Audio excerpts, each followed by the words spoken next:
माँ दुर्गा का पहला स्वरूप माता शैलपुत्री की पावन कथा। वंदे वांछित लाभाय चंद्रार्ध कृत शेखराम वृषारूढ़ा शूलधरा शैलपुत्री यशस्विनी। दुर्गा अपने पहले स्वरूप में शैलपुत्री के नाम से जानी जाती है। पर्वतराज हिमालय के घर पुत्री के रूप में जन्म लेने के कारण उनका नाम शैलपुत्री पड़ा था। शैल का अर्थ होता है पहाड़, पर्वत। यही नव दुर्गाओं में प्रथम दुर्गा है। शैलपुत्री दुर्गा का महत्व और शक्तियाँ अनंत है। नवरात्र पूजन में प्रथम दिवस इन्हीं की पूजा और उपासना की जाती है। देवी शैलपुत्री पूर्व जन्म में प्रजापति दक्ष की कन्या सती देवी शैलपुत्री सती के नाम से भी जानी जाती है। अपने पूर्व जन्म में ये प्रजापति दक्ष की कन्या के रूप में उत्पन्न हुई थी, तब इनका नाम सती था। इनका विवाह भगवान शंकर जी से हुआ था। एक बार प्रजापति दक्ष ने एक बहुत बड़ा यज्ञ किया। यज्ञ में उन्होंने सारे देवताओं को निमंत्रित किया, किंतु शंकर जी को उन्होंने इस यज्ञ में निमंत्रित नहीं किया।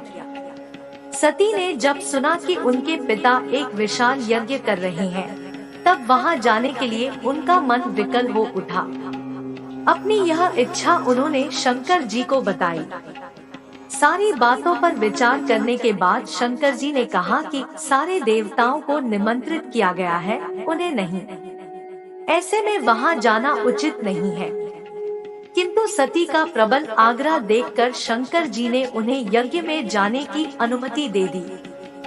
सती ने पिता के घर पहुंचकर देखा कि कोई भी उनसे आदर और प्रेम के साथ बात नहीं कर रहा है। केवल उनकी माता ने ही स्नेह से उन्हें गले लगाया। बहनों की बातों में व्यंग्य और उपहास के भाव भरे हुए थे। उन्होंने यह भी देखा कि वहां भगवान शंकर के प्रति तिरस्कार का भाव भरा हुआ है। दक्ष ने उनके प्रति कुछ अपमानजनक वचन भी कहे। परिजनों के इस व्यवहार से उनके मन को बहुत क्लेश पहुंचा। उनका हृदय क्षोभ, ग्लानि और क्रोध से संतप्त हो उठा। तब उन्होंने सोचा भगवान शंकर जी की बात न मानकर यहाँ आकर उन्होंने बहुत बड़ी गलती की है। वह अपने पति भगवान शंकर के इस अपमान को सह न सकी। उन्होंने अपने उस रूप को वहीं योगाग्नि द्वारा जलाकर भस्म कर दिया। इस दारुण दुखद घटना को सुनकर शंकर जी ने क्रुद्ध हो अपने गणों को भेजकर दक्ष के उस यज्ञ का पूर्णतः विध्वंस करा दिया। सती ने योगाग्नि द्वारा अपने शरीर को भस्म कर अगले जन्म में शैलराज हिमालय की पुत्री के रूप में जन्मी और शैलपुत्री कहलाई। शैलपुत्री देवी का विवाह भी शंकर जी से ही हुआ। पूर्व जन्म की भांति इस जन्म में भी वह शिव जी की अर्धांगिनी बनी। पार्वती, हैमवती भी उन्हीं के नाम है। उपनिषद की एक कथा के अनुसार इन्हीं हैमवती स्वरूप से देवताओं का गर्व भंजन किया था। देवी शैलपुत्री के दाहिने हाथ में त्रिशूल और बाएं हाथ में कमल सुशोभित है। इनका वाहन वृषभ है, इसलिए यह देवी वृषारूढ़ा के नाम से भी जानी जाती है।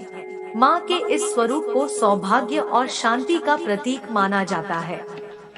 माता के इस स्वरूप की पूजा करने से व्यक्ति के दुख दूर हो जाते हैं। साथ ही कुंडली में चंद्रमा की स्थिति मजबूत हो जाती है। माँ शैलपुत्री को सफेद वस्तु काफी प्रिय है। नवरात्र पूजन में प्रथम दिवस इन्हीं की पूजा और उपासना की जाती है। इस प्रथम दिन की उपासना में योगी अपने मन को मूलाधार चक्र में स्थिर करते हैं। यहीं से उनकी योग साधना का प्रारंभ होता है। माँ के इस स्वरूप को सौभाग्य और शांति का प्रतीक माना जाता है। नव दुर्गाओं में प्रथम शैलपुत्री दुर्गा का महत्व और उनकी शक्तियाँ अनंत है। जय माँ शैलपुत्री। इस तरह की वीडियो सुनने और देखने के लिए चैनल सब्सक्राइब करें, लाइक करें और कमेंट करके जरूर बताएं। जय माता दी।